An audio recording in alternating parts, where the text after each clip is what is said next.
আসসালামু আলাইকুম ওরহমতুল্লাহি ওবরকাতুহ।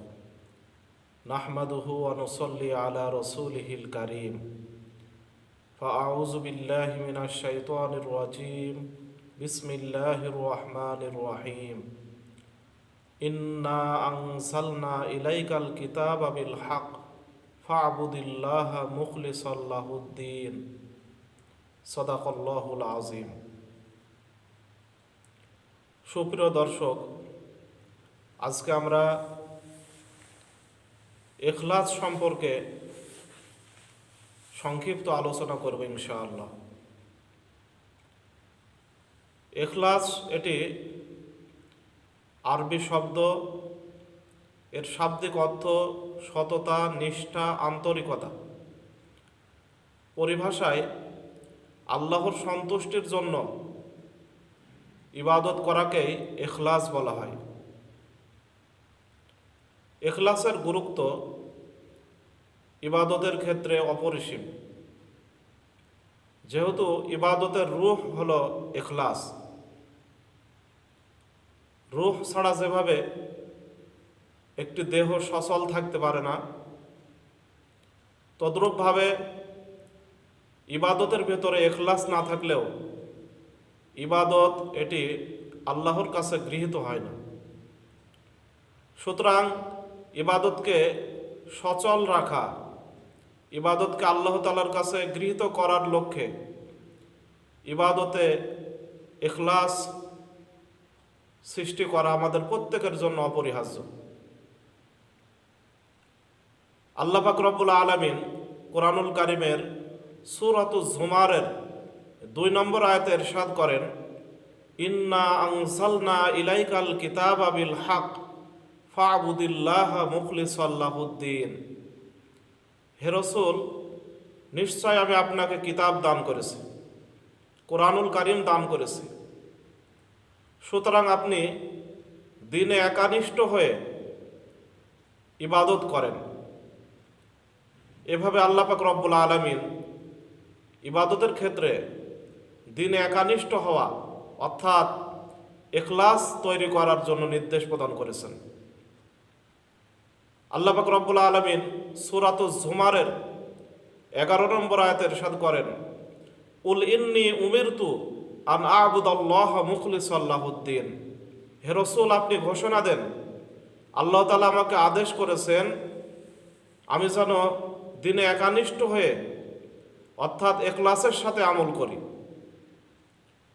সম্মানিত দর্শক, এজন্য আমাদেরকে অবশ্যই ইবাদতে ইখলাস ফিট করতে হবে।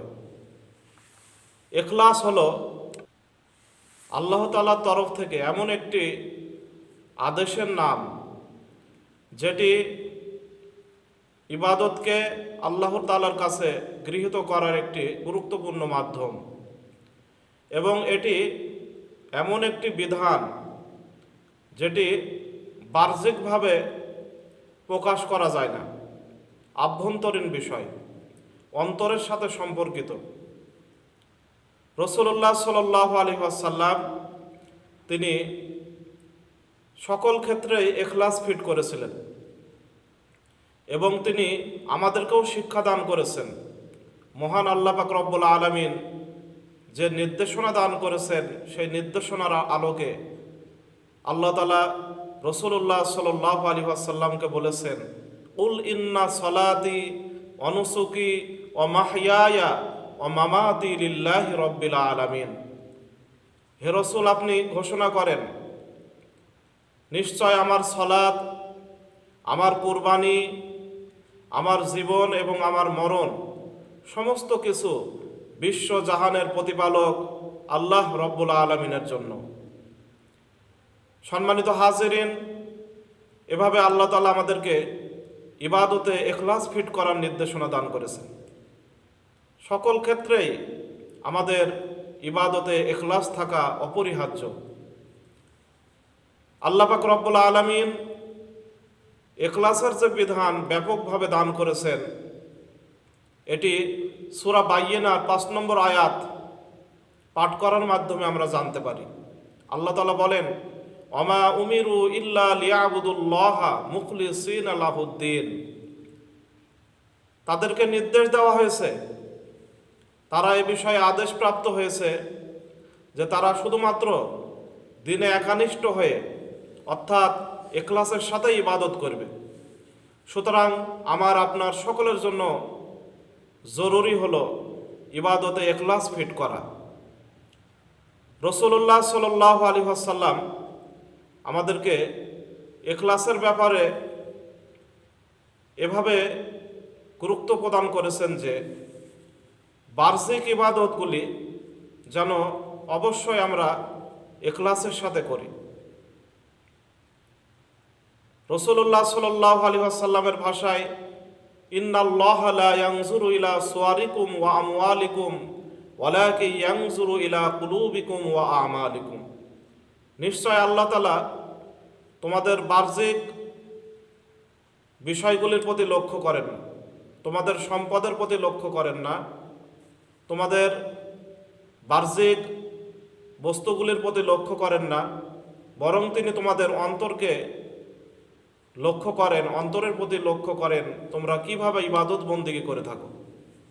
সুতরাং আমাদের বাহ্যিক আকার আকৃতি নয়, বরং আভ্যন্তরীণভাবে ইখলাসের সাথে আমল করতে হবে।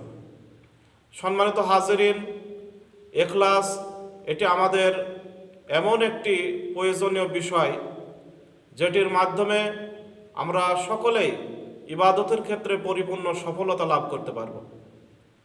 এর বিপরীত যদি ইখলাস না থাকে তাহলে আমাদের সমস্ত নেক আমলগুলি নষ্ট হয়ে যাবে। কেননা ইবাদতের রূহ হলো ইখলাস। সম্মানিত হাজিরিন, আল্লাহ পাক রব্বুল আলামিন আমাদেরকে ইখলাসের সাথে আমল করার তৌফিক দান করেন। রাসূলুল্লাহ সাল্লাল্লাহু আলাইহি ওয়াসাল্লাম তার প্রিয় সাহাবী মুআজ ইবনে জাবাল রাদিয়াল্লাহু তাআলা আনহুকে শিক্ষা দিয়েছেন, আখলিস দীনাকা ইয়াকফিকা লা আমালুল কলিল। হে মুআজ, অল্প আমল হলেও সেটি ইখলাসের সাথে করো, কেননা অল্প আমলে তোমার নাজাতের জন্য জরিয়া হবে। সম্মানিত হাজিরিন, আমাদের ইবাদতে অবশ্যই ইখলাস ফিট করতে হবে, আন্তরিক বিশ্বাস এবং আন্তরিক মহাব্বতের সাথে ইবাদত করতে হবে, যেটি শুধুমাত্র আল্লাহ তাআলার জন্যই সাব্যস্ত হবে। কোরআনুল কারিমে আমাদেরকে এভাবে শিক্ষা দেওয়া হয়েছে, ইন্নী ওয়াজ্জাহাতু ওয়াজহিয়া লিল্লাযী ফাতারাস সামাওয়াতি ওয়াল আরদ হানিফা ওয়া মা আনা মিনাল মুশরিকিন। সূরা নামের ৭৯ নম্বর আয়াতে আল্লাহ তাআলা শিক্ষা দান করেছেন, আমরা ইবাদতের ক্ষেত্রে আমাদের মনের যে অবস্থাটা সেটা যেন এরকম হয় যে আমি আমার মুখটাকে, আমার চেহারাটাকে, আমার ইবাদতটাকে সেই রবের জন্যই উৎসর্গ করছি, সেই রবের দিকেই আমি মুখ ফেরাচ্ছি, তার জন্যই আমার দাসত্ব, যিনি আসমান জমিনের স্রষ্টা, তাকে আমরা আন্তরিকভাবে বিশ্বাস করি এবং তার রাজে খুশির জন্য ইবাদত করছি, এরকম যেন আমাদের সকলের মনের অবস্থা তৈরি হয়। সম্মানিত দর্শক, আজকে ইখলাসের গুরুত্ব পরিচয় সম্পর্কে আমরা সংক্ষিপ্ত আলোচনা করলাম। পরবর্তী ভিডিওতে ইখলাসের ফজিলত সম্পর্কে আলোচনা করা হবে ইনশাআল্লাহ। আল্লাহ তাআলা আমাদের সকলকে ইখলাসের সাথে আমল করার তৌফিক দান করেন। আমিন। ওয়া আখিরু দাওয়ানা আনিল হামদুলিল্লাহি রাব্বিল আলামিন। আসসালামু আলাইকুম ওয়া রাহমাতুল্লাহি ওয়া বারাকাতুহু।